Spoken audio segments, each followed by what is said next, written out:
miliki perangkatmu sendiri. Setiap orang yang mendengar ini memiliki ekspresi, kegembiraan, dan bahkan lebih banyak kecemasan yang berbeda. Bahkan jika itu hanya berada di kultivasi Pavilion Qian Hao selama 10 tahun, itu adalah kesempatan untuk melewati Divine Dao untuk menyempurnakan peralatan dan kekuatan. Ketika saatnya tiba, seberapa kuat peralatan yang mereka kembangkan sendiri? Adapun ketegangannya, alasannya sangat sederhana. Pemurni itu sebenarnya adalah ujian menjadi seorang guru. Sebagai palu Kaisar Gekian, dapatkah persyaratannya diturunkan? Omong kosong. Berikutnya, pakaian.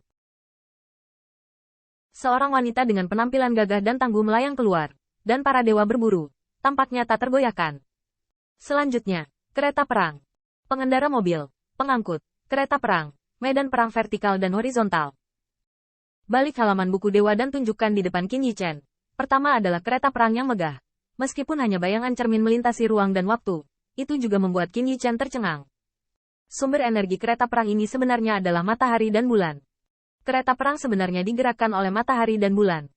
Kereta perang tidak bisa dihancurkan, seperti cangkang yang terbuat dari berbagai benda dewa tertinggi. Tetapi intinya masih berupa tulang mobil. Alam macam apa tulang dewa ini? Bai Chang menemukan bahwa kognisi tulang mobil ini telah melampaui kognisi mereka.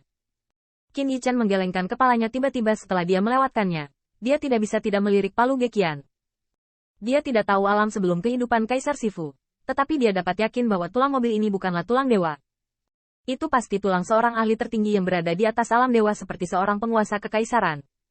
Tak perlu dikatakan, itu semua adalah musuh. Awalnya, sukunya sangat brilian. Tidak hanya kaisar dengan senjata pemurnian memasuki Tao, tetapi dia juga mampu mengupas dan melumpuhkan musuh dan menginjak kakinya.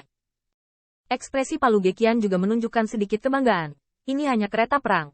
Kereta perang diringkas, digabungkan vertikal dan horizontal. Tidak ada kerugian, berpacu dunia.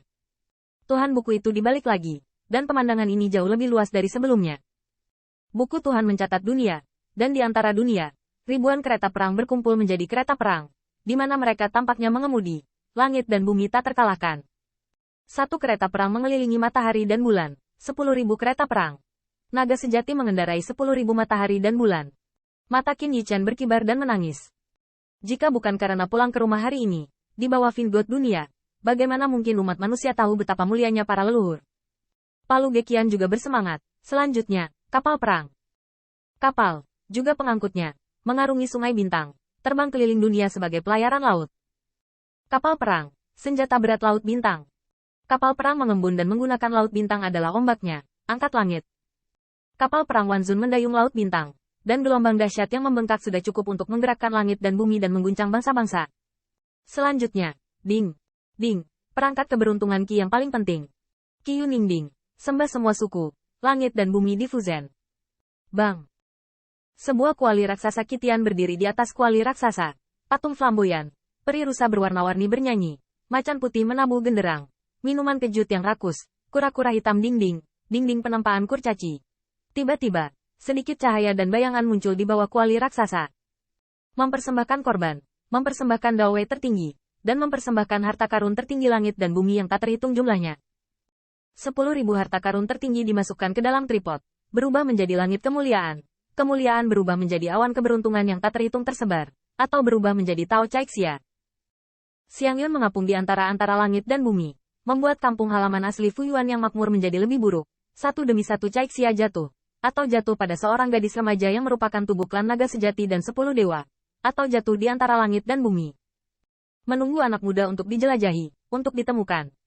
Pada saat itu, bahkan Gekian Hao memiliki wajah serius, memberi hormat kepada kuali raksasa Qitian, dan Qin Yichen dan yang lainnya mengatur pakaian mereka seperti cahaya dan bayangan leluhur itu, disembah dengan sungguh-sungguh. Yao Tian dan dewa iblis lainnya ragu-ragu dan memberikan hadiah besar.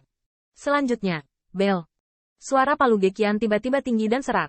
Lonceng, instrumen pengguncang surga, penghancur bumi. Bel berbunyi seperti jalan, matahari dan bulan memacu balapan. Dong.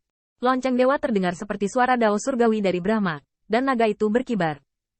Bel berbunyi, dan seorang gadis muda dari semua etnis berlari keluar dan bekerja dengan rajin.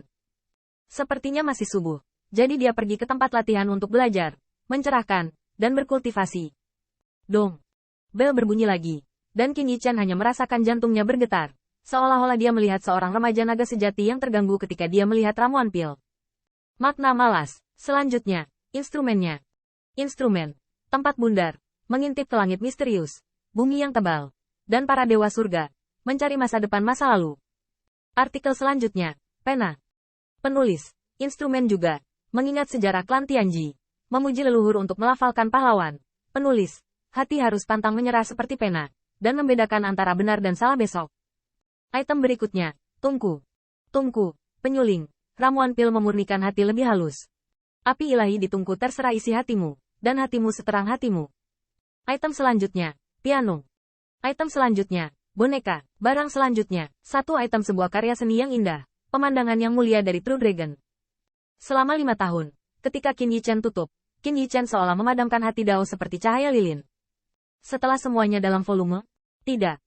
Sekali, semuanya pergi ke sejarah keluarga, tetapi segala sesuatu di masa depan menunggu kita untuk menulis dan menulis. Qin Yichen mengepalkan. Kekuatan ilahi menghapus air mata di mata bintang-bintang. 5 tahun ini telah membuatnya sangat merasakan, tidak hanya menyaksikan kemegahan ras, tetapi juga tidak melupakan kultivasi yang dia duduki bersama Kaisar. Palu Gekian menghantam tanah dengan palu yang berat, seolah menenangkan hatinya yang sedih dan marah. 5 tahun telah berlalu. Setengah dari periode yang tersisa, Anda dapat membaca harta karun di paviliun. P lebih besar dari Godhammer jatuh ke tanah, menyebabkan seluruh paviliun Qianhao terombang-ambing. Di belakang Ge Qianhao, sebuah tirai tipis muncul. Ini catatan senjata, ini catatan perangkat pertahanan, dan ini catatan tungku pil. Ini tentang ras ilahi, itu ras iblis. Lebih besar dari setiap kali Palu Gekian memperkenalkan satu. Dia menulis pengantar di tirai tipis, dan ini senjata ilahi tentang ras monstermu. Kamu bisa mulai memahami dirimu sendiri. Buku pemurnian Tao ada di sini. Kamu juga bisa datang untuk memahami kitab Tuhan kapan saja, dan kamu juga bisa datang untuk bertanya padaku. Qin Yichen berterima kasih kepada mereka semua. Gekian memalu. 5 tahun kemudian, pada saat ujian, boneka Yichen, boneka rambut ungu, boneka Xiaolu, boneka tanpa nama, Lao Su dapat memperingatkan Anda. Penglihatan Lao Su sangat pemilih. Saya dapat memenuhi persyaratan Lao Su. Setelah pacaran, jangan bilang kamu diajar oleh Lao Su. Qin Yichen 4 orang mulai dan segera mengangguk.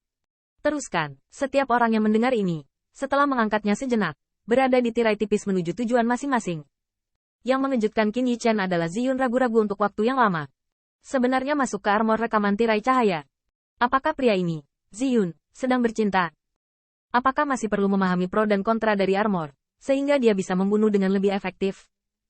Qin Yichen menggelengkan kepala, tanpa nama dan perpisahannya setelah itu. Ia memasuki tirai cahaya dari pedang yang direkam. Kakak Yichen, aku.